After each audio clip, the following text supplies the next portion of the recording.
Bonjour l'ami et bienvenue dans une nouvelle vidéo sur la chaîne Descartes-Young. Putain, j'ai jamais fait de présentation comme ça fait bizarre. Alors aujourd'hui on va pas faire une vidéo de réaction et de l'actualité de la Watchtower, ou un article récent ou un truc du genre, et pourtant il y avait de quoi faire.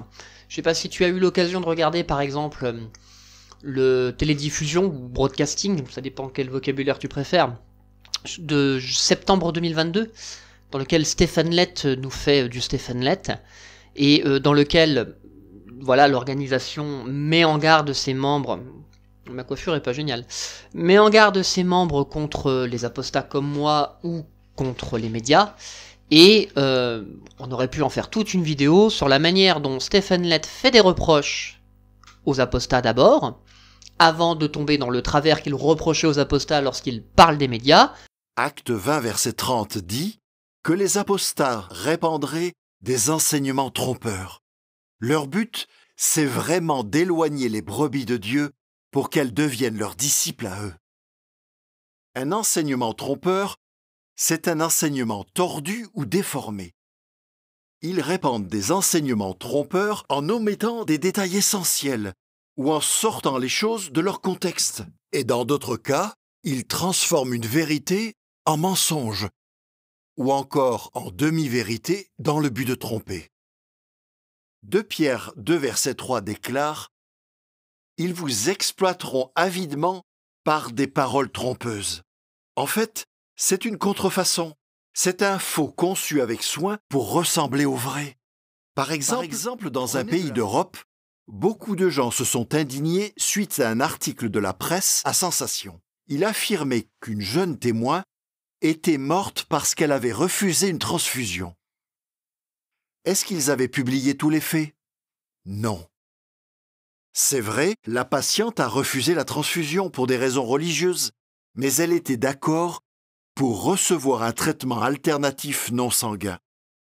Si on lui avait donné ce traitement immédiatement, elle aurait sûrement eu la vie sauve. Mais l'hôpital a laissé traîner les choses sans raison et après, il était trop tard. Et fait des reproches aux médias, avant de tomber dans le travers qu'il reproche aux médias, dans une des présentations qui se fait juste après. Et les médias de ce monde sont vraiment très forts. Ils font en sorte que ce qui est mal ait l'air bien. Par exemple, dans un film, le personnage, une femme, a un mari qui la traite mal. Vous aimez bien cette femme et vous voulez qu'elle soit heureuse. C'est alors qu'un homme charmant commence à travailler dans le même bureau qu'elle et il est gentil avec elle. Ils sont attirés l'un par l'autre. Cette histoire d'amour naissante est présentée comme quelque chose de bien. Et avec la musique douce en fond, c'est difficile de penser que ce qu'elle fait est mal. Jean, chapitre 10, verset 5. En aucun cas, elles ne suivront un inconnu, mais elles le fuiront parce qu'elles ne connaissent pas la voie des inconnus.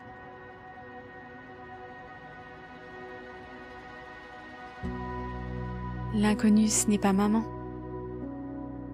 C'est ce qu'elle me lit. Mais je pense que tu as sûrement déjà vu passer pas mal de vidéos sur là-dessus, et puis surtout, bon, ce serait chipoter, pinailler pour pas grand-chose. Non, aujourd'hui, on va plutôt continuer, alors dans la lignée de ce broadcasting quand même, mais on va continuer quelque chose que j'avais promis que je continuerais, c'est-à-dire de faire des vidéos sur la manière dont l'organisation des témoins de Jéhovah permet à ses membres de satisfaire aux besoins selon la pyramide de Maslow. Je ne vais pas représenter la pyramide de Maslow, éventuellement je mettrai une définition à côté de moi, peut-être, on verra au moment du montage. Mais le fait est que c'est la deuxième vidéo de cette série, étant donné que la dernière fois nous avons parlé des besoins primaires sous l'angle de la sexualité chez les témoins de Jéhovah. Et qu'on avait déjà abordé les besoins primaires, mais pas dans le cadre de cette série, dans une vidéo qui parlait des témoins de Jéhovah et de l'humanitaire. Alors, si tu n'as pas vu la précédente vidéo, je mettrai des liens, bien entendu, en description, et je t'invite vraiment à y jeter un œil, parce que je pense, en particulier sur ce qui concernait la vidéo sur la sexualité chez les témoins de Jéhovah, que c'est pas le sujet qui est le plus joyeux qui soit. Bon, à toi de te faire ta propre idée, hein, mais je dirais, juste pour un peu présenter la chose, si tu n'as pas vu, que traiter de la sexualité chez les témoins de Jéhovah permet d'expliquer pas mal de frustrations dans leur communauté, du moins, c'est ce que je pense. Alors, comment est-ce qu'on va faire? Eh bien, disons que celui qui se présente lui-même, parce que c'est pas comme ça que moi je vais l'appeler, mais celui qui se présente lui-même comme étant l'esclave fidèle, mais surtout avisé, n'est pas très performant sur l'échelon primaire des besoins selon la pyramide de Maslow. Mais qui sait?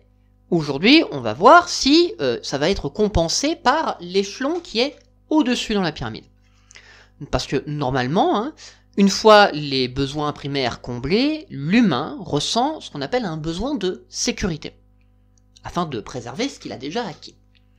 Alors, l'idée ici, c'est de préserver un existant, une situation qui est jugée comme étant confortable contre les dangers qui pourraient la menacer. Et je précise bien, jugée comme confortable. Parce que rien qu'en le disant, hein, je me rends compte quand même que l'accomplissement du premier niveau n'a pas besoin d'être réel, pour qu'on ait déjà le besoin supérieur. Il y a juste besoin d'une illusion parfois. Nous sommes décidément pleins d'illusions. Du coup, le témoin de Jéhovah se sent-il en sécurité sous la protection bienveillante du collège central et de son organisation? Le sentiment d'insécurité me semble concerner deux sujets. Et c'est les deux sujets que nous allons aborder dans cette vidéo. La sécurité que je nommerais séculaire, par rapport au reste du monde, et la sécurité spirituelle, c'est-à-dire est-ce que je me sens en sécurité par rapport à mon rapport à Dieu. Commençons par la plus simple. Celle qui, en plus de ça, a été illustrée dans le broadcasting de 2022, septembre, vis-à-vis du monde. Je t'invite d'ailleurs vraiment, une fois avoir regardé cette vidéo, à aller regarder le broadcasting de septembre 2022, afin d'en avoir une illustration parfaite. Donc comme dit la dernière fois, la pureté est un facteur déterminant de la foi du témoin de Jéhovah. Cette pureté est ce qui va le différencier, lui, du reste du monde. Par conséquent, cela sous-entend que le reste du monde est impur, la pure logique. Donc potentiellement une source de perte de la pureté. Cette interrogation est présente dans tous les rapports qu'exercent les témoins de Jéhovah avec ce qui est extérieur à leur organisation. Comme d'ailleurs l'illustre le passage du livre « Qu'enseigne réellement la Bible » qui est relatif aux fêtes. Je cite. Peut-être vous dites-vous que les origines des fêtes n'ont pas grand-chose à voir avec la façon dont elles sont célébrées aujourd'hui. Leurs origines sont-elles importantes? Absolument. Prenons un exemple. Supposez que vous voyez un bonbon dans un caniveau. Le ramasseriez-vous et le mangeriez-vous? Bien sûr que non, car il est sale. Comme ce bonbon, des fêtes peuvent paraître tentantes, mais elles ont été ramassées dans des endroits impurs. Si nous voulons prendre position pour le vrai culte, nous devons avoir le même point de vue que le prophète Isaïe, qui a dit aux vrais adorateurs, Isaïe chapitre 52 verset 11, ne touchez rien d'impur. Fin de citation. Le monde est un caniveau qui salit tout ce qui s'y trouve. La peur de la saleté est l'une des plus vieilles sources de dégoût qui soit, parce que elle est ancrée dans notre instinct de survie. Par ce genre de passage, que l'on peut qualifier de viscéral, eh bien, l'organisation distille dans l'esprit de l'adepte qu'il existe une opposition entre l'assemblée chrétienne des témoins de Jéhovah d'un côté et le reste du monde de l'autre. Et petit à petit, il va devenir logique d'accepter que nous, les vrais serviteurs de Dieu, nous sommes en guerre spirituelle avec le reste du monde impur. Le témoin de Jéhovah a en ligne de mire la victoire sur le monde, objectif qu'aurait fixé Jésus en Jean chapitre 16 verset 33. « Je vous ai dit ces choses pour que par mon moyen vous ayez la paix. Dans le monde vous aurez des épreuves, mais prenez courage, j'ai vaincu le monde. » On sort souvent chez les témoins de Jéhovah, les anciens en tout cas, sortent souvent ce passage pour justifier certaines de leurs attentes vis-à-vis des chrétiens. feignant par là même d'ignorer que la victoire a déjà eu lieu, puisque Jésus dit bien au passé « j'ai vaincu le monde ». Mais pourquoi devrions-nous vaincre le monde?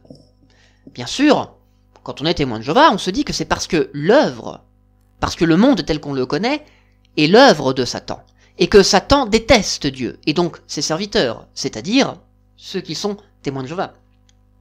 En effet, 1 Jean 5,19 dit « Le monde entier, oui entier, se trouve au pouvoir du méchant. » Quand on est témoin de Jéhovah, on part du principe que le monde nous hait. Ce qui va expliquer que nous devions lutter contre lui et contre ceux qui en font partie. Et comment s'en étonner, puisque Jésus nous aurait prévenu en Jean chapitre 15, versets 18 et 19. « Si le monde vous hait, vous savez qu'il m'a haï avant de vous haïr. Si vous faisiez partie du monde, le monde serait attaché à ce qui lui appartient.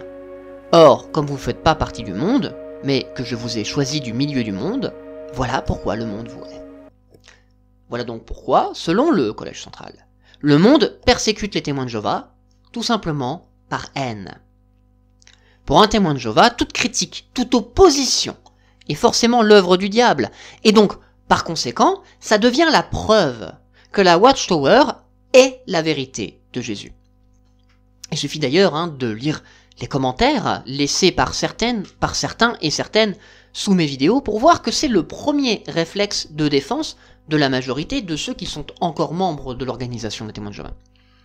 Tout rentre dans le biais de confirmation. Si une autorité est bonne à leur égard, c'est parce que ils ont la bénédiction de Jéhovah. Par contre, si cette même autorité persécute, c'est parce que le diable est les serviteurs de Dieu. CQFD. D'entrée de jeu, le chemin du témoin de Jéhovah est présenté comme un parcours du combattant. Une lutte permanente contre les ennemis de Dieu, une guerre contre les forces extérieures, avec tous les problèmes naturellement qui vont en découler.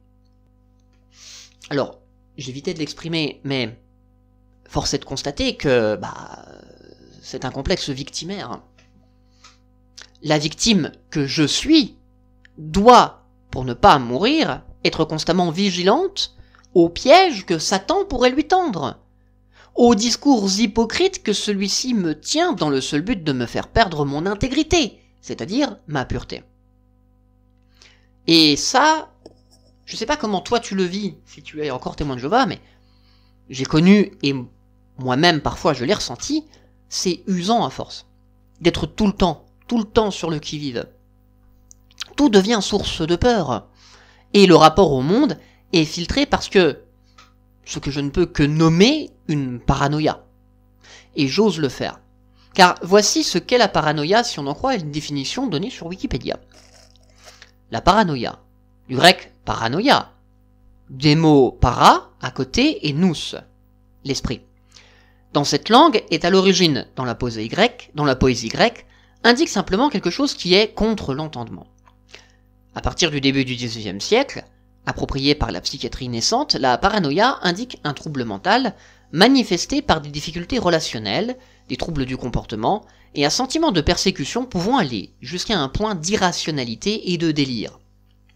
La pensée paranoïaque inclut typiquement des croyances de persécution liées à une menace perçue comme provenant des individus, jalousie, délire, etc., et de sentiments de mégalomanie dus à l'aberration de la pensée. Fin de citation. Je sais, peut-être que tu vas te dire derrière ton écran que quand j'utilise le mot paranoïa, je fais fort, et que je vais trop loin. Mais franchement, nous allons le voir dans cette vidéo, tous ces symptômes sont présents dans les modes de communication de l'organisation. Je ne sais pas si à titre individuel la majorité des témoins de Jéhovah sont paranoïaques, mais l'organisation à titre collectif, elle l'est. Elle se met en avant de manière mégalomaniaque. Et elle pense que, comme elle est centrale à l'échelle cosmique, toute contradiction est forcément une attaque personnelle et haineuse contre elle. Elle va donc se méfier de tout ce qui n'est pas sous son pouvoir. L'adepte est ainsi à la longue poussé à manifester ce qu'on pourrait appeler un comportement compulsif vis-à-vis de la consommation de la littérature et des autres produits de la Watchtower. Seule manière présentée pour se protéger du monde et de sa contamination. Un peu comme si pour me protéger d'une maladie, eh bien, je dois prendre de manière préventive un médicament à intervalles réguliers. Et je l'affirme, j'ai pas peur de le dire. C'est compulsif pour certains. Ils ne consomment que des sources d'informations issues de la Watchtower. Tout simplement parce que le reste est trop déprimant ou trop malsain pour eux. C'est ça, la sagesse, du Collège central, qui, dans ses définitions d'études perspicaces, est une guerre spirituelle. L'apôtre comptait sur la sagesse divine dans sa guerre spirituelle contre ceux qui menaçaient de corrompre les congrégations chrétiennes, entre autres celle de Corinthe. Il savait que la sagesse vaut mieux que des engins de combat et qu'un seul pécheur peut détruire beaucoup de biens. Quand il parle de renverser des forteresses, il reprend l'idée qui se dégage d'une partie de Proverbes, chapitre 21, verset 22, selon la Septante.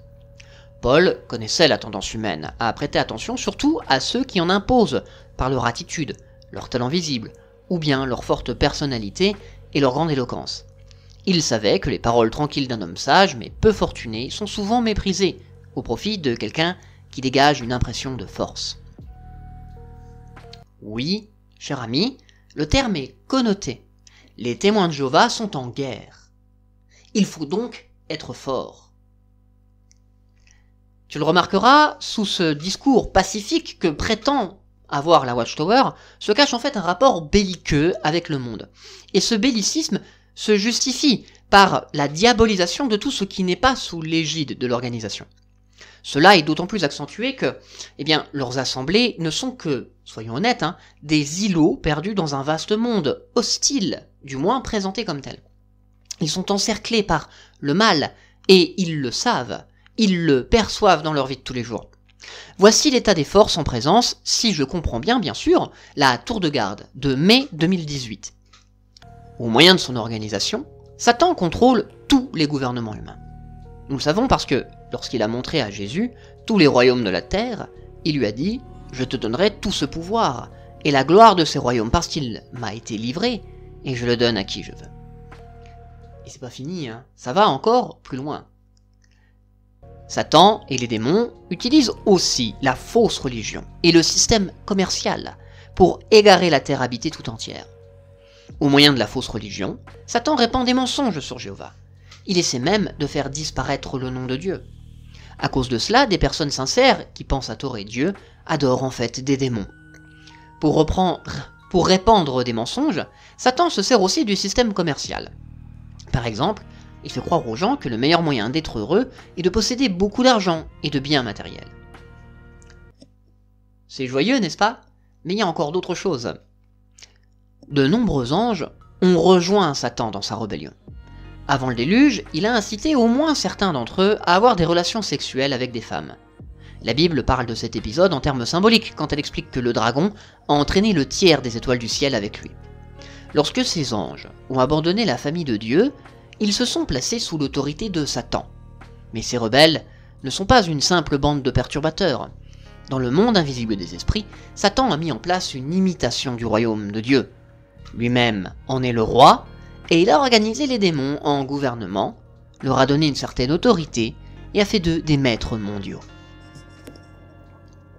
Franchement, si c'est ça le monde, on est quand même dans la merde, non? Parce que, quand on est témoin de Jéhovah et qu'on lit ce genre de choses, la conclusion qu'on va avoir, c'est que tout est contre nous. Le témoin de Jéhovah se voit lui-même comme une proie vulnérable, entouré de dangereux prédateurs, et compare souvent le diable à un lion rugissant, comme dans le passage d'1 Pierre chapitre 5 verset 8. Soyons clairs, la majorité d'entre eux aiment cette situation de victime. Elle est confortable, elle est réconfortante. Et non, je résisterai à l'envie de citer Friedrich Nietzsche. Et pourtant, c'est pas ça qui manque comme envie. L'organisation, en fait, recherche cette situation pour justifier sa singularité. Et va même jusqu'à, et peut-être que je vais te choquer en disant ça, mais elle va jusqu'à l'alimenter, en donnant une bonne raison au monde de lui faire du mal. Je m'explique. officiellement, il n'existe pas humain plus humble que le témoin de Jéhovah. Mais ce n'est pas ainsi étrangement que le perçoivent la majorité des gens à l'extérieur. Leur tendance à mettre en avant leur pureté, leur supériorité morale, leur respect de la vérité est à juste titre ressenti comme de l'arrogance par beaucoup de gens qui ne sont pas témoins de Jéhovah. Par exemple, dans mon travail actuel, il m'arrive de vendre de la marchandise au comité de construction. Vous savez, ces comités de construction qui s'occupent de construire ou de rénover les lieux de culte des témoins de Jéhovah. Et ce qui m'amuse le plus dans cette situation, ce sont les commentaires de mes collègues. À chaque fois que le responsable vient passer une commande, il me l'envoie car ils ont l'impression d'être considérés, je cite un de mes collègues, comme des boys. Tous se sentent un peu traités avec condescendance, comme de simples larbins. Et venant de la part d'un ancien, cela ne me surprend pas. Ce sont des gens du monde, utiles uniquement de loin, et qui devraient se comporter comme ceux de la congrégation. Par contre, lui n'hésite jamais à se vanter de son mode de fonctionnement, de l'efficacité des chantiers, du nombre de couverts qu'il sert en cuisine, dans son humilité et sa modestie, nécessaires pour faire le sacrifice de ce travail qui est forcément bénévole. Heureusement que tous les bénévoles qui viennent chez nous ne sont pas comme ses frères. Mes collègues se tireraient une balle à la longue. Ça, quand on est en tout cas de l'extérieur, on peut prendre ça pour de la provocation ou de la défiance. Alors que c'est pas du tout le cas. Ils s'en rendent même pas compte. C'est ça qui est terrible. C'est leur mode de fonctionnement habituel. Et ce mode de fonctionnement ne vient pas de nulle part. Il vient d'une culture, la culture des témoins de Jéhovah, la culture interne à l'organisation, une culture qui prend sa source dans la littérature dont ils sont abreuvés par le Collège central. Néanmoins, il y a quand même des moments où je me demande comment ils ne peuvent pas se rendre compte que c'est justement ce genre de comportement qui est à l'origine de l'hostilité, qui est la source de tant de leurs plaintes et de leurs peurs, de leur terreur nocturne même pour certains. Heureusement, j'ai envie de dire, pour l'organisation, pour le même qu'est le témoin de Jéhovah, qu'ils ne puissent pas le comprendre. Car c'est cela en fait qui les fait se sentir spécial, qui justifie leur enseignement et qui explique qu'ils ne fassent pas partie du monde. C'est la haine. Tant que le monde les hait, alors ils sont rassurés, parce que cela semble correspondre à ce que disait le Christ. Mais pour faire partie du troupeau, il faut lutter contre le monde, et donc avoir peur de chuter. Impossible d'être témoin de Jéhovah sans avoir peur. Impossible de devenir témoin de Jéhovah si l'on ne dénigre pas ce qui n'est pas sous l'autorité du Collège central, si l'on ne revendique pas sa marginalité par rapport au monde, si l'on ne critique pas haut et fort ce qui n'est pas comme nous. Forcément que si je pose comme principe de me comporter en tant que supérieur aux autres, certains diraient même comme un connard avec les autres, au final, les autres vont se comporter aussi comme des connards à mon encontre. C'est une sorte de cercle vicieux. Quand quelqu'un se comporte de manière hautaine avec soi, on a l'impression qu'on est justifié nous-mêmes à nous comporter de manière hautaine avec l'autre. Et on s'en sort pas. Encore une fois, la seule vraie réponse à ce genre de comportement, c'est l'amour, c'est la patience, la générosité et le pardon. Quelque chose que les témoins de Jéhovah se vantent beaucoup, mais qu'on voit très peu lorsqu'ils traitent avec l'extérieur. Même parfois quand ils traitent avec l'intérieur. Ça, on en reparlera. On verra leur livre, le livre des anciens en détail un jour ou l'autre. Mais forcément, à force, le monde finit par adopter le comportement qui lui est reproché. Quel dommage d'ailleurs que personne n'ait sérieusement étudié la persécution des témoins de Jéhovah. Je n'ai rien trouvé de très exhaustif en fait là-dessus. Je n'ai pas trouvé de grandes études sur la persécution des témoins de Jéhovah. Par contre, je t'invite à te renseigner sur quand même un cas assez particulier de cette persécution, qui est la persécution nazie des témoins de Jéhovah. J'ai l'impression que cette tragédie, parce que c'en est une, illustre assez bien ce que je viens de dire. Je mettrai bien sûr des liens en description. Mais le meilleur exemple je pense, du moins à notre portée, pour les gens qui sont un peu plus jeunes, reste l'exemple du service militaire. En tant que pacifique, un adepte ne peut pas faire la guerre, ni participer à une activité en relation. Il est donc interdit de faire son service militaire. Ce qui en fait, bien sûr, de tous ceux qui vont refuser des objecteurs de conscience. Et ça, faut bien que je l'avoue, je trouve ça noble. Mais, il existe une nuance entre être un objecteur de conscience et juste buter. Bien sûr que le refus allait générer des persécutions. Prison, camp de travail, peine capitale pour certains témoins de Jéhovah. Et oui, bien sûr, il faut beaucoup de courage pour rester fidèle à sa croyance face à de telles menaces. Beaucoup de ces hommes et de ces femmes sont vraiment impressionnants. Et méritent du respect par rapport à ça. Juste un petit détail dans cette histoire me chiffonne. Ces souffrances sont parfois complètement inutiles. Parce que les États ne sont pas tous des monstres. Et les témoins de Jéhovah ne sont pas les seuls objecteurs de conscience dans le monde. Il existe dans certains pays des alternatives au service militaire, ce qu'on appelle un service civique. Tout autant inacceptable pour un vrai témoin de Jéhovah jusqu'en 1995. Et c'est toujours un problème dans certains pays, comme par exemple l'Arménie.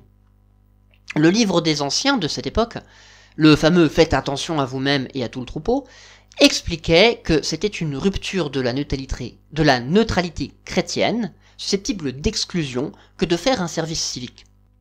En 1993 d'ailleurs, Jean-Claude Ponce, qui est alors porte-parole des témoins de Jéhovah de France, affirma, et je cite, je mets la référence juste en dessous, « En son âme et conscience, le témoin de Jéhovah qui se réfère au christianisme ne peut solliciter le service civil.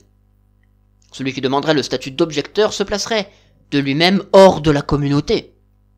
Mais si une forme d'astreinte au service civil était imposée, des centaines de témoins de Jéhovah accepteraient de s'y plier. Ce qui signifie que bien que des États aient tenté un geste d'ouverture, l'organisation a exigé, sous peine de sanctions internes, de ne pas y donner suite. Que des frères ont fait de la prison pour rien, parce que aucun principe biblique n'était en jeu dans un service civique. Parce que non, il n'y a aucune base biblique à ce refus qui est purement arbitraire. Ce que propose l'autorité publique avec un service civique, c'est ce qui est dit en Matthieu chapitre 5 verset 41. Si quelqu'un qui en a l'autorité te réquisitionne pour porter une charge sur 1000, fais 2000 avec lui. Mais on pourrait aussi également citer Romains chapitre 13 verset 7, ou Tite chapitre 3 verset 1 à 3, ou 1 Pierre chapitre 2 verset 13 ou 14, ou tant d'autres. Sauf qu'à l'époque, si un frère citait ça, il était exclu parce que c'était de l'apostasie. Parce que, soyons honnêtes, les frères auraient pu ne pas prendre les armes, tout en étant utiles à la communauté, et en évitant à eux et à leurs proches un certain nombre de problèmes. Mais la question n'était pas de savoir ce qui est juste ou non. La vraie question était ce qu'explique Christian Paturel. Qui est donc Christian Paturel, me diras-tu? Eh bien, c'est un témoin de Jéhovah, avocat. Et c'est l'auteur d'un livre qui s'appelle « Secte, religion, liberté publique », où à la page 110, nous pouvons lire. Les témoins de Jéhovah refusaient d'être assimilés à des objecteurs de conscience classiques, qui dans leur quasi-totalité sont des antimilitaristes déclarés. Cette prise de position politique était inadmissible pour des personnes réputées pour leur neutralité, leur apolitisme. Certains pourront trouver désuet un tel comportement, mais a-t-on le droit de juger des valeurs, des principes qui conduisent certaines personnes à sacrifier leur liberté et à faire don de leur vie? Ma réponse, oui, j'ai le droit. Parce que ce genre d'argumentation, je pourrais l'utiliser en défense de, je sais pas moi, un kamikaze. A-t-on le droit de juger quelqu'un qui est prêt à sacrifier sa vie au nom d'une idéologie et d'une croyance religieuse? La réponse est oui, si c'est dommageable à cette personne et à son entourage, ou à d'autres personnes. C'est pas un argument, ça. D'autant que, dans le cas du refus du service militaire et du service civil, est-ce qu'on est vraiment dans une liberté de conscience? C'est un sujet délicat parce que c'est toujours difficile de déterminer s'il y a influence ou pas. Et je pense que d'un point de vue juridique, c'est un casse-tête qui n'est pas prêt d'être réglé.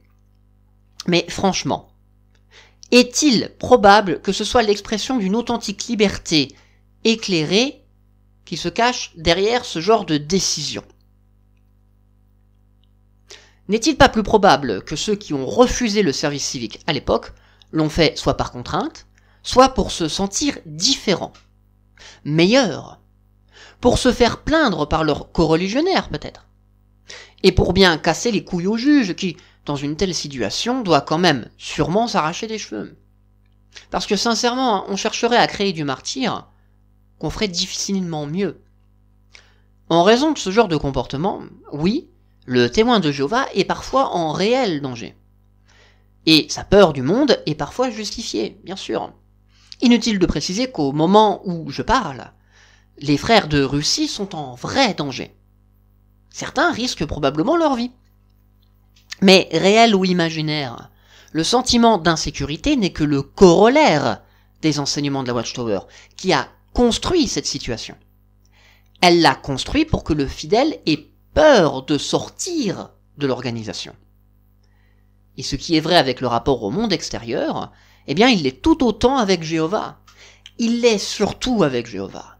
On a peur de déplaire à Jéhovah parce que c'est ce qu'on nous enseigne. En effet, si l'adepte est prêt à se mettre physiquement en danger et à supporter la pression de l'insécurité matérielle, c'est parce que, dans la majorité des cas, il a une peur encore plus grande. Il a peur de perdre sa relation avec son Dieu, avec Jéhovah.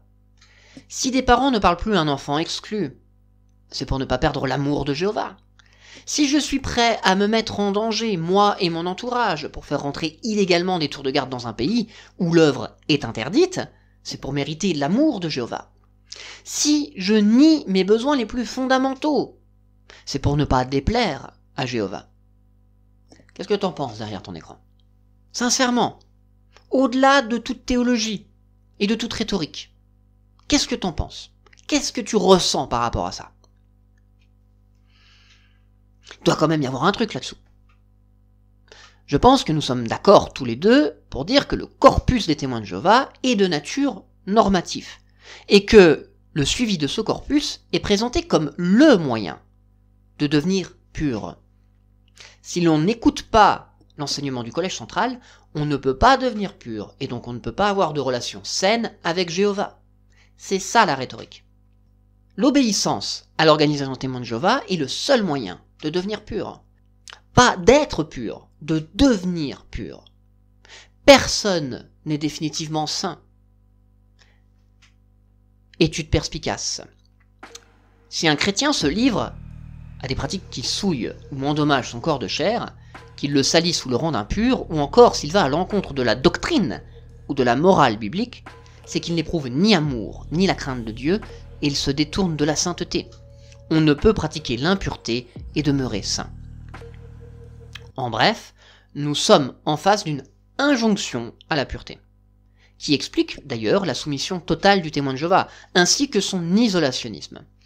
Et c'est loin d'être un détail doctrinal, car, comme je l'ai déjà évoqué quand on a parlé de la sexualité, ce besoin de pureté va justifier la violence intrusive de la Watchtower dans l'intimité de ses brebis.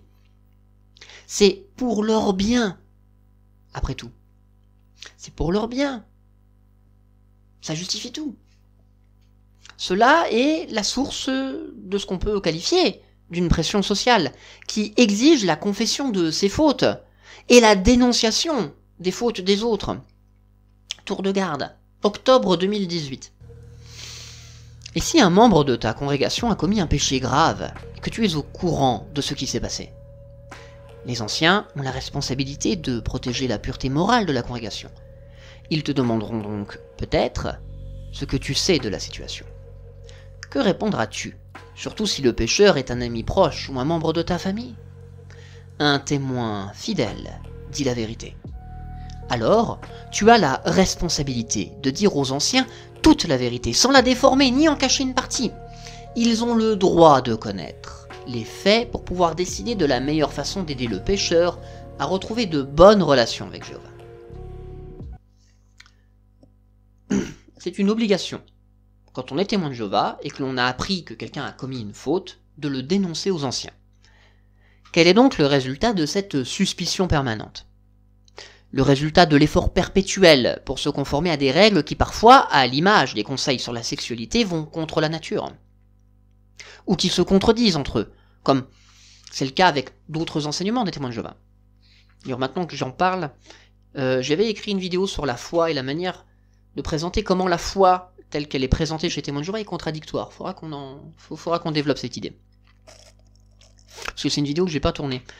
Donc du coup, si je te dis que c'est contradictoire comme la foi des témoins de Jéhovah, tu vas pas comprendre. Mais revenons au sujet. Quel est donc le résultat de cette suspicion permanente? Eh bien, disons que lutter continuellement contre ces désirs ne peut que générer une certaine déconsidération du moi. Ce combat contre les désirs est permanent, et il doit s'inscrire dans chaque décision de sa vie, que ce soit en achetant des vêtements, en choisissant le film de la soirée, en vérifiant qu'il n'y a pas de protéines de sang dans ma charcuterie, en faisant bien attention que ma collègue ne pense pas que je flirte avec elle, en achetant une voiture, tout en prenant en compte qu'elle va me permettre de faire de la prédication, si possible, en prenant des membres de mon assemblée avec moi. Moi, je me souviens d'un de mes amis qui a été taxé d'égoïste, et qui a été un petit peu mis en avant, sans citer son nom, du haut du pupitre, parce qu'il avait acheté une 3 portes.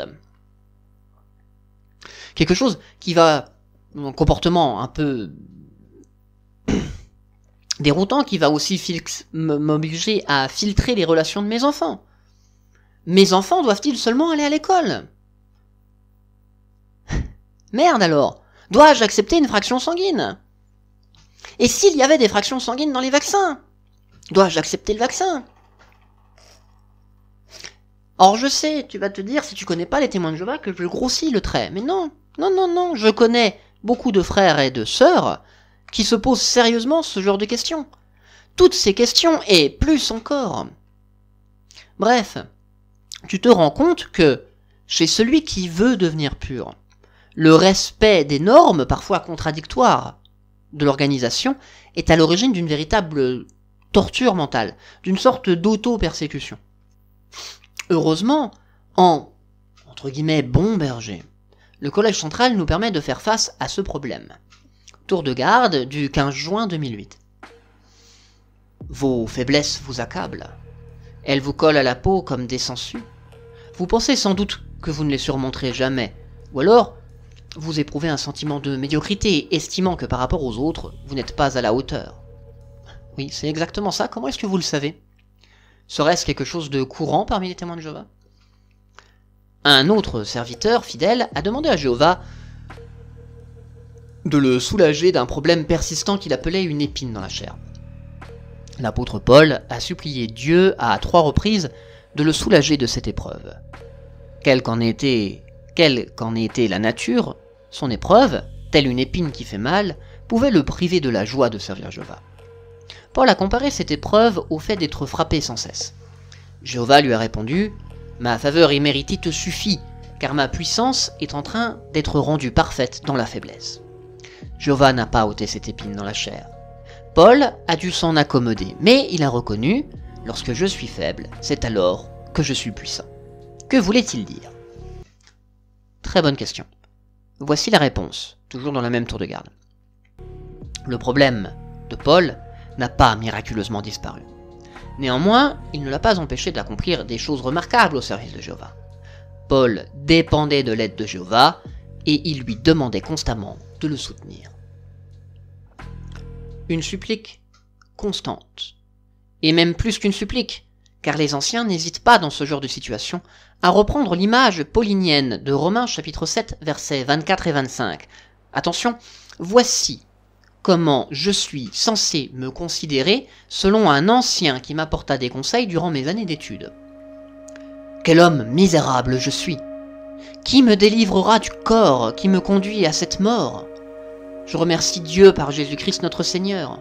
Ainsi donc, par mes pensées, moi je suis esclave de la loi de Dieu, mais par ma chair, je suis esclave de la loi du péché. » Et là, en sortant ce verset de son contexte argumentatif, tu touches enfin le vrai sentiment de beaucoup de témoins de Jéhovah. La tentative de contrôle de chaque affect, de chaque désir, y compris les plus normaux, cette automutilation, entraîne exactement ce qui est décrit ici, un épuisement mental. Le remède est simple pourtant. Il suffit d'accepter sa nature, ses désirs, sa part d'ombre, de manière apaisée. Et celle-ci cesse alors de nous tourmenter. Il faut se défaire du déni de son existence. Il faut reconnaître la présence de cette part d'ombre et l'accepter comme constitutive de notre être. Mais non, c'est trop facile, c'est trop simple, c'est trop banal. Mieux vaut s'enfermer dans la logique du comportement qui nous a conduits à l'épuisement. Épuisé, en quête d'une pureté inaccessible dans son état. Le témoin de Jéhovah en vient à devenir obsessionnel dans son rapport à sa propre religion, quitte à développer des traits de caractère psychotiques qui le rendent aveugle à la morbidité de ses habitudes. Je sais, là j'ai l'air de forcer le trait. Et bien sûr qu'il ne faut pas généraliser. Tous les témoins de Jéhovah ne sont pas psychotiques. Mais ce que je dis, c'est que l'organisation dans son collectif, elle l'est, et que comme l'environnement l'est, ça peut favoriser ce genre de choses. Et on a tous connu des gens comme ça. On en a tous connu dans nos assemblées qui développaient des comportements un peu étranges vis-à-vis de la littérature et de la prédication. Dans mon ancienne congrégation, c'était plus de, un tiers, peut-être même la moitié des membres qui, en privé, se sentaient de cette manière. Car comment qualifier autrement ce besoin systémique du recours à la prière en cas de désir, ou les montées d'angoisse dans des situations pourtant banales pour les gens du monde? Et le pire, c'est que l'organisation n'est jamais pointée du doigt pour cela. Elle arrive toujours à accuser le fidèle de manquer de force, de ne pas être assez spirituel pour comprendre que non, Jéhovah est définitivement un Dieu juste, et que c'est lui qui ne comprend pas pourquoi l'amour que nous recherchons tous se manifeste par des colères divines à l'encontre de qui ne suit pas à la lettre les directives de l'organisation. Un exemple. Il faut que je donne un exemple. Tiens, revenons sur le refus du service civil. En 1996, il a bien fallu expliquer aux témoins de Jéhovah de France le changement de directive. Maintenant, il était possible de faire un service civil. Y a-t-il eu des excuses? Ou un aveu d'erreur? Une lumière grandissante expliquant pourquoi au final la Bible ne condamnait pas le service civil? Pourquoi les versets que j'ai cités tout à l'heure étaient maintenant devenus des arguments pour l'accepter, alors que si moi-même je les avais donnés, j'aurais été taxé d'apostat? Tour de garde, 15 août 1998. Certains témoins ont souffert à un moment de leur vie pour avoir refusé de participer à une activité à laquelle leur conscience ne trouverait aujourd'hui rien à redire. C'est ce qui a pu se passer par exemple il y a plusieurs années en rapport avec certaines formes de service civil. Un frère peut estimer qu'il pourrait à présent accomplir ce service civil en toute bonne conscience, sans faire violence à sa neutralité de chrétien, du présent système de choses. Voilà. Je coupe un peu la citation, et on va aller un petit peu plus loin, pour continuer de la rhétorique. Comment pourrait-on regretter d'avoir, pour écouter sa conscience, pris fermement position en faveur de Jéhovah? En défendant fidèlement les principes chrétiens, tels qu'ils les comprenaient, ou en obéissant aux incitations de leur conscience, ils se sont montrés dignes de l'amitié de Jéhovah. À n'en pas douter, il est sage de ne rien faire qui puisse troubler notre conscience, ou qui risque de faire trébucher autrui. Sous ce rapport, nous pouvons nous inspirer de l'exemple laissé par l'apôtre Paul. Sauf que non, ce n'est pas par faiblesse de leur conscience que ce genre de décision fut prise. Ce n'est pas la faute des frères, mais des directives venant de la hiérarchie. Si la conscience à l'époque de ces frères leur avait permis de faire un service civique, ils auraient néanmoins, même si leur conscience leur permettait, été punis au niveau collectif pour avoir suivi leur conscience. Ils auraient été exclus. Leur conscience n'est donc pas en jeu. Ce qui est en jeu, ce sont les directives données par le groupe. Ne rejetez pas la faute sur ceux qui avaient entendu de votre part que désobéir à votre point de vue, c'est s'éloigner de Jéhovah. Votre Dieu, du moins tel que vous le présentez, a un amour conditionnel, et il a des colères destructrices, et tout cela vous semble normal. C'est qui votre Dieu? Qui est donc ce Jéhovah que vous adorez? Un bipolaire? Non, les mecs. Au lieu de traiter les symptômes, traitez les problèmes. La soumission n'est pas humilité. La modestie n'est pas le sentiment de sa faiblesse, mais la connaissance de celle-ci. L'humilité, messieurs, l'humilité, c'est la qualité de se présenter tel que l'on est, aussi bien dans sa grandeur et sa force que dans sa vulnérabilité et sa faiblesse. L'humilité, c'est reconnaître la perception subjective que l'on se fait du monde, qui est limitée par notre étroitesse de perception. A contrario, votre organisation est-elle humble? Elle, qui ne met en avant que sa grandeur, mais n'avoue jamais aucune de ses faiblesses. Ceux qui font étalage de leurs dons ne sont que des vantards et d'expérience. Parce que je le suis moi-même parfois, soyons honnêtes. La vantardise est souvent signe d'une grande faiblesse intérieure. Quant à nous, nous devrions, pour vous plaire, nous devrions nous abaisser devant votre grandeur et votre magnificence. Mais c'est malheureusement ce que la majorité fait. Elle se rabaisse, elle courbe l'échine, elle abandonne sa liberté dans le vain espoir d'alléger ses peurs. À ce facteur, et je vais sûrement terminer la vidéo là-dessus, s'ajoute la cerise sur le gâteau. Comment savoir que mes efforts ont payé? Et que, enfin, je suis béni et aimé de Jéhovah? Eh bien, c'est simple, par la manière dont je suis traité par son organisation. C'est la seule réponse individuelle que je peux avoir. Raison de plus pour être en règle avec les représentants de cette organisation. Outre leur peur du monde, qui va les maintenir dans le giron de la Watchtower, les témoins de Jéhovah craignent aussi de déplaire à leurs protecteurs. Du coup, ils s'écrasent. La haine de soi va ainsi amener le témoin de Jéhovah à se déconsidérer.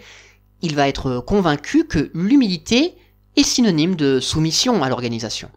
Et sa mésestime voile son jugement sur les qualités manifestées autour de lui. Il devient incapable de percevoir les défauts structurels de la société et trouve que tous les autres chrétiens sont décidément de bien meilleurs disciples que lui, qui n'arrivent pas à restreindre certaines de ses pulsions, qui n'arrivent pas à prêcher autant que d'autres, qui n'arrivent pas à atteindre certaines fonctions.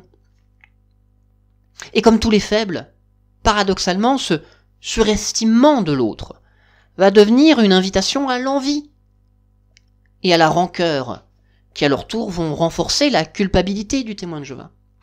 Et cela, le même témoin de Jéhovah le sait instinctivement. Il encourage ce qui est à l'origine de son comportement envieux. Et il essaye de le contrebalancer en nous mettant en garde contre cette tendance si répandue, parce que si d'un côté il faut l'encourager pour maintenir le groupe, trop de culpabilité, on pourrait faire éclater le groupe. Il faut donc maintenir une certaine forme d'équilibre. Ce qui nous amène à des tours de garde comme celle de novembre 2017, qui, si elle a été écrite, montre bien qu'il y a un vrai problème à titre collectif. Que faire pour que la jalousie ne prenne pas racine dans notre cœur? Efforçons-nous de voir nos frères et sœurs comme Jéhovah les voit, comme des membres d'un seul corps, la congrégation chrétienne. Cela nous aidera à appliquer ce conseil. Si un membre est glorifié, tous les autres membres se réjouissent avec lui. Ainsi, lorsqu'il arrive une chose heureuse à quelqu'un d'autre que nous, soyons heureux pour lui, au lieu d'être jaloux. Tentative d'étouffer un sentiment d'injustice qui peut naître à la nomination d'un frère. Et manière d'alimenter la peur, de ne pas être à la hauteur des normes de pureté morale de Dieu. Que n'est-on pas prêt à abandonner pour être à la hauteur, c'est-à-dire au-dessus du monde? Tiens, j'avais promis que je citerais pas Nietzsche et pourtant je viens de le paraphraser. Ah là là. Est-ce que t'as déjà lu du Nietzsche? C'est déroutant. En tout cas, moi j'adore. Bref, le moi de l'adepte est tellement brisé, si je puis dire, par les efforts constants pour avoir le sentiment de sécurité que doit lui fournir sa pureté, que sa seule manière d'exister encore est de rechercher désespérément la reconnaissance du groupe. Et ça tombe bien parce que la reconnaissance, comme c'est commode, c'est l'échelon suivant sur la pyramide de Maslow. Mais est-il pour autant en sécurité? Osons une comparaison. Et regardons comment les instituts qui aident et traitent les personnes atteintes de certaines formes de handicap interprètent ce besoin de sécurité. Voici une explication de ce qu'est le sentiment de sécurité psychologique selon l'installation Raymond Devard, un institut canadien qui s'occupe de personnes ayant besoin de réadaptation en raison d'une déficience auditive. Favoriser un sentiment de sécurité et de confiance. Le sentiment de sécurité est un préalable à l'estime de soi. Comprendre les limites, connaître les attentes et se sentir confortable et en sécurité. Sentiment de sécurité physique, éliminer ou mettre hors de portée les éléments qui comportent des dangers. Respecter certaines mesures élémentaires de sécurité, à la maison, dans l'auto, etc. Enseigner à l'enfant à faire face aux dangers, à la maladie, etc. Sentiment de sécurité psychologique.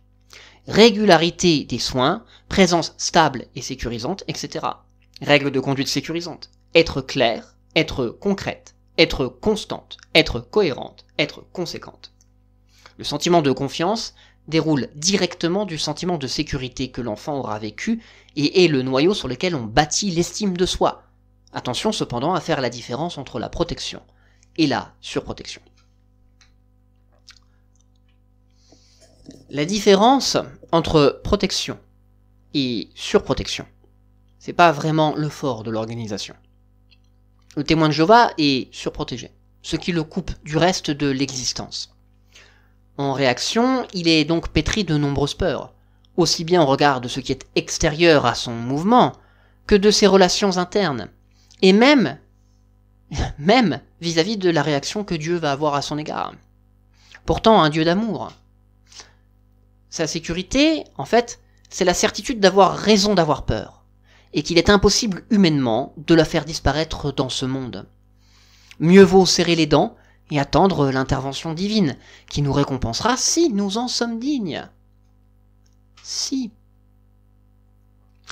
Le besoin de sécurité n'est comblé que de manière illusoire, juste assez pour que l'individu ne se rende pas compte qu'au final, le noyau de sa croyance, c'est la peur. Et que c'est autour de cette peur que gravite toute la doctrine, toute sa vie, et tous les pouvoirs que la Watchtower exerce sur celle-ci. La peur est la définition du chrétien témoin de Jéhovah. Tout ce qui suit en découle, tout ce qui précède sert à la générer. Fin de l'histoire? Non, pas forcément. Parce que rien ne nous dit que la Watchtower soit responsable en fait de cela, qu'elle le fasse de manière intentionnelle. Il faudrait vérifier si, dans son histoire, cette mutation vers une théologie de la peur, vers une organisation de la peur, n'est pas apparue pour assurer sa survie aux dépens du bien-être de ses membres, ce qui l'aurait fatalement amené sur, m'excuserez du vocabulaire, mais sur ce biome émotionnel. Si pour survivre, le même plex témoin de Jéhovah n'a pas eu à capter l'attention, ce qui passe souvent par les émotions qui sont les points d'entrée, les plus fragiles de l'esprit, or, ce qui gravite autour de la peur était peut-être la seule source d'énergie disponible à cette époque. Dans les prochaines vidéos, du moins durant l'année 2023, nous ferons quelques vidéos historiques, afin de vérifier cette hypothèse. Oui, nous reviendrons sur l'histoire de l'organisation et sur l'évolution de celle-ci, aussi bien dans la manière dont elle est organisée que sur l'évolution de ses enseignements. Comme tu le sais, je suis sorti de l'organisation des témoins de Jéhovah en 2019. Ai-je toujours cette peur? Eh bien non. Est-ce que c'est une bonne chose? J'en sais rien. Au moins, depuis que je suis sorti, j'ai compris une chose. C'est que l'humilité n'est pas la servitude aveugle du faible devant celui qui se pare de l'apparence de la force. Non, l'humilité, c'est la reconnaissance que seul Dieu mérite que l'on s'incline devant lui. C'est la reconnaissance de notre dépendance à ce qui nous entoure, à la fois séparés et unis à l'univers. Là où leur modestie est un acte de surface, l'humilité provient des profondeurs de l'être. Pas mal, hein? Ça sonne bien, je me surprends aujourd'hui. J'ai un peu la flemme par contre de vérifier si quelqu'un n'a pas déjà sorti ce genre de choses avant moi, mais je pense qu'on pourrait sûrement en trouver. Mais surtout, la vraie question c'est « et toi ?» L'organisation te permet-elle de te sentir en sécurité? T'a-t-elle permis autrefois de te sentir en sécurité? Si oui, tu étais en sécurité par rapport à quoi? Et es-tu sûr que c'est bien de cela que tu devrais te méfier? C'est une bonne chose, parce que sans le troupeau et la protection du berger, elles sont sans défense si un lion ou un ours approche. Tout ce qu'elles peuvent faire, c'est bêler. Ben, au revoir, petite brebis.